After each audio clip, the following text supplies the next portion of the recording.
Bella Padilla nagsalita tungkol sa relasyon ni Kim at Paulo. Si Bella Padilla ay isa sa pinakamatalik na kaibigan ni Kim Chu, kaya isa ito sa nakakaalam ng mga sekreto ni Kim lalo na sa buhay pag-ibig ng dalaga.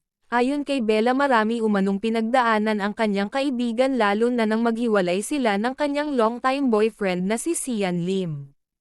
Kaya ngayon daw ay suportado niya ang kaligayahan ni Kim dahil deserve naman nito na maging masaya. Sana naman daw ay hayaan muna natin sina Kim at Paulo kung ano man ang estado ng relasyon nila ngayon.